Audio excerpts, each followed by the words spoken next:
It's time for My Favorite Husband, starring Lucille Ball. Jello, everybody.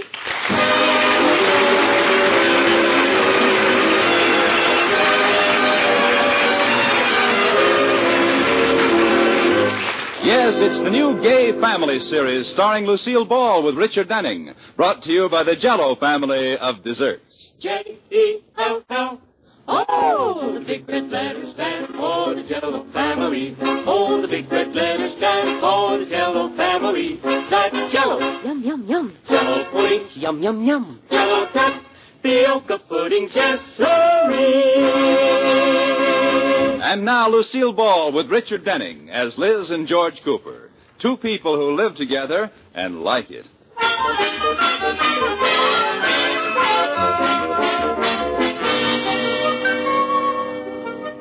As we look in on the Coopers, it's morning, and there are 7 shopping days left until Christmas.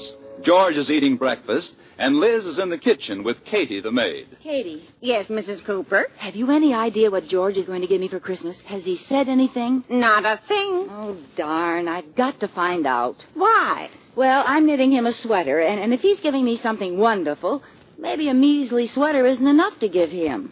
Oh. On the other hand, if he's giving me some dinky little thing, why should I knock myself out knitting him a beautiful sweater? Why, Mrs. Cooper. Oh, Katie, you don't think I'm serious.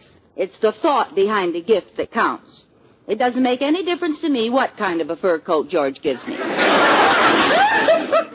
Well, I wish I could help you. Well, don't worry, I'll find out before he leaves that breakfast table. Here, give me the coffee. I'll take it in. Ooh, jingle bells, dee-dee-dee. Good morning, dear. Good morning, Katie. What? Oh, I was reading. Good morning, Liz, darling. How's my little husband this morning? Fine, thanks. Well, is there anything I can do for my sweet little ever-loving baby boy? Yes. What? Stop trying to find out what I'm giving him for Christmas. Oh, you. Come on, George. Iris knows what she's getting. Mr. Atterbury's giving her a mink stole for Christmas. How does she know? She already picked it out and charged it to him. Well, that's a pretty good clue. Are you buying me a mink stole? If I bought you a mink, it would have to be sole.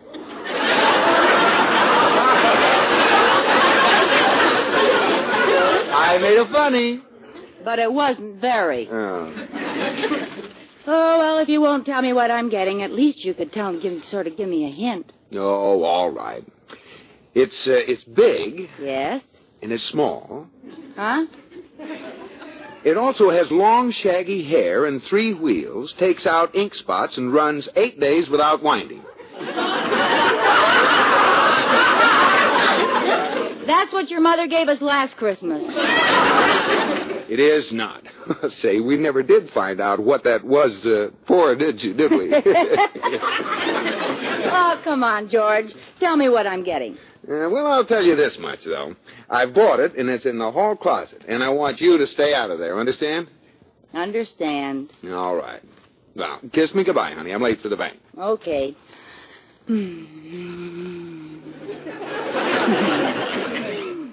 There, now hurry down to the bank. What bank? Uh-oh.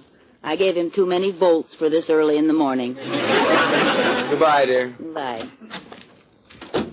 Mrs. Cooper. Mrs. Cooper. Why are you standing there staring at the hall closet? George told me my present was in the hall closet and then made me promise to leave it alone. Only a man could think of a mean thing like that. What are you going to do about it? Absolutely nothing. And then what? Katie, you won't find me stooping to snooping. I'm sure I won't. Of course, if there happened to be something in there I needed, I'd have to look in the closet, wouldn't I? Huh? Yes, ma'am. What's in there that I might need? Well, there's your umbrella, but the sun is shining. Oh, how do you like that, Katie? Suddenly it looks like rain. It has seemed to cloud up a little, hasn't it? Oh, there's my umbrella in back of this big Christmas box. Ooh, look, there's a little tear in the paper. Where? There. Oh, clumsy me. Well, now it's open. I guess there's no use turning back. Oh, I'm so excited, Katie. I'll bet it's a dress I was hinting about from Miller's department store. It's empty. There's nothing in this box. Oh, yes, there is. At the bottom. It's a card. Oh, yeah. Let's see what it says. Well, I like that. What's it say? It says, I thought I told you to stay out of here, nosy.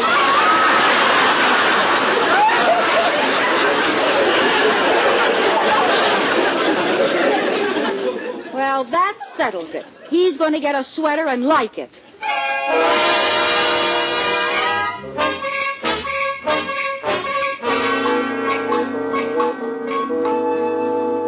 Purl one, knit two, purl one, knit two. Oops!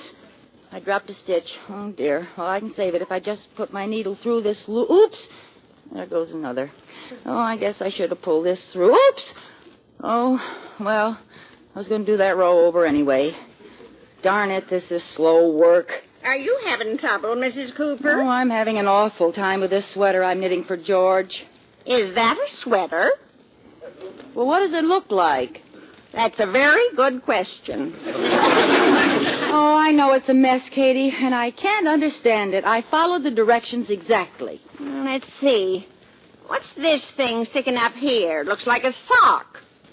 It is. It is? Yes. The direction said, purl 3 inches and then knit a foot.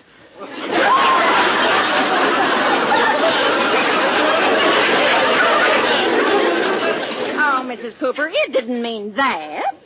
I thought it seemed odd. I thought maybe I was knitting socks to match the sweater and I could cut them loose later. I see. Well, the rest of it is... Wait a minute. What's this hole for? That's the neck. Oh. Then what's this hole next to it for? Oh, how do you like that? I left 2 openings for his head. Mrs. Cooper, you'd better rip it out and start over. No, it's a shame to waste all that work. I ought to give it to someone. Do you know anyone with 2 heads, Katie? Not offhand. Oh, wait, I know. I'll knit a belt on the other end of it, and he can use it for pants. No? No. Oh, I'm not good for anything. I wish I could knit like George's mother can. She doesn't even look at it, and it comes out just perfectly. Oh, that reminds me, Mrs. Cooper. Mr. Cooper's mother called before and said she was coming over this morning. Oh, keen. I wonder what Nosy Rosie wants. She didn't say. Maybe she's just coming over to visit. Ha! Mother Cooper never comes over just to visit.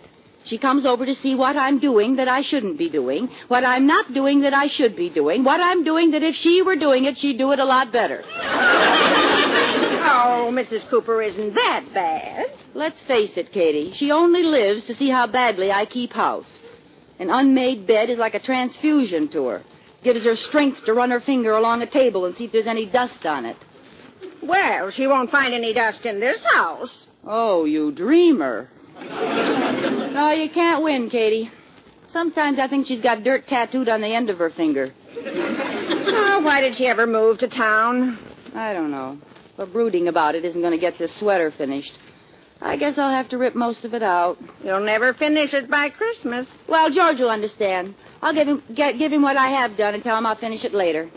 Yes, ma'am. Yoo-hoo! Anybody home? There she blows.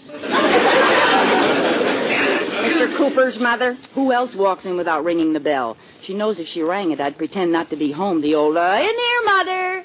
I'll sneak upstairs, make the beds in case she goes up there. Oh, there you are, Elizabeth. How are you, dear? Fine, Mother Cooper. How are you? Well, here's a sight I never thought I'd see. Elizabeth Cooper dusting. I'm not dusting. Oh, then why are you holding that dirty old dust rag? That's a sweater I'm knitting. Oh, I'm sorry, dear. I didn't look very closely. Whose dog is it for?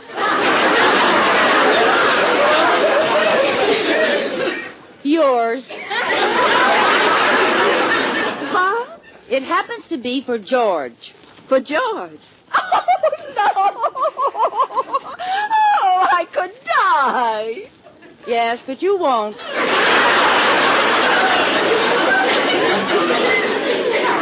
Sorry, Elizabeth. I've hurt your feelings. How could you tell? Come on in, Mother. Pull up a dust ball and sit down. Elizabeth, I came over to talk to you about something.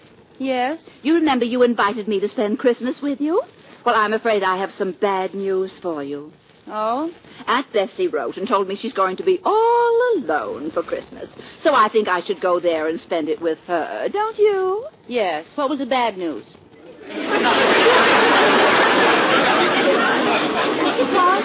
Oh, I see what you mean. Well, gee, I don't know. It means quite a change in our plans. Oh, well, then anything for dear old Aunt Bessie. Yes, the poor soul was wondering if you and George would mind giving me up just this one Christmas. Only one, huh? Well, I'll force myself. Go to poor old Aunt Bessie. Oh, well, then it's all settled. I'll go right home and write Aunt Bessie. Aunt Elizabeth. Yes? If I may make a suggestion, dear, I wouldn't bother finishing that sweater if I were you. Oh, you wouldn't? Oh, now, please, Elizabeth. It's no disgrace not to be able to knit. You have other talents. I have? You must have. I mean, some wives can knit, and some wives can cook, and some are beautiful, and some are intelligent, and you're, well, I have to run along, dear. Are you driving, or shall I call the Yellow Broomstick Company? Oh, my Elizabeth, you're so sensitive. Now, if I've said anything, it's just for your own good. My goodness, if I can't make a suggestion, then what am I here for? Oh, you're beginning to wonder, too. I'm only trying to help you, dear. I don't want you to be embarrassed. You see, I knitted George a beautiful cashmere sweater. Oh, you did? Yes, and I don't want you to suffer through any comparisons. Well, goodbye, dear. What are you running your finger around the table for? Forget where you parked your gum? Would you look at my finger? It's just black with dust. Well, there's only one thing for you to do. Talk to Katie? No, wash your hands. Oh, that doesn't make your house any cleaner, dear. Oh. Goodbye. Don't bother coming to the door. Oh, Katie. Well, what's the matter, Mrs. Cooper? She's knitted George a sweater for Christmas. No. Yes, so I have to finish mine, and it has to be better than hers. Give me that knitting. Knit one, purl two, knit one, purl two, knit one, purl two. Oops!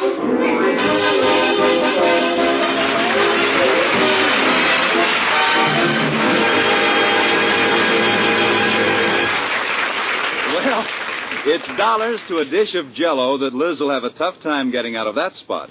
But look, here's a holiday treat for your family they sure won't want to exchange. It's Christmassy jellied mincemeat made with rich red cherry Jell-O. Just prepare cherry Jell-O as usual, and when slightly thickened, fold in 1 cup of moist mincemeat. Chill until firm in individual molds, and garnish with rum-flavored sweetened whipped cream. Good? Why, it's the zestiest holiday dessert that ever made Christmas merry.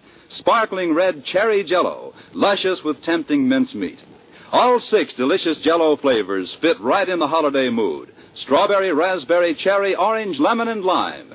They're rich with locked-in goodness, and they're bright and gay as a Christmas tree. So look for those big red letters on the box. They spell Jell-O, and Jell-O is a registered trademark of the General Foods Corporation. J-E-L-L-O.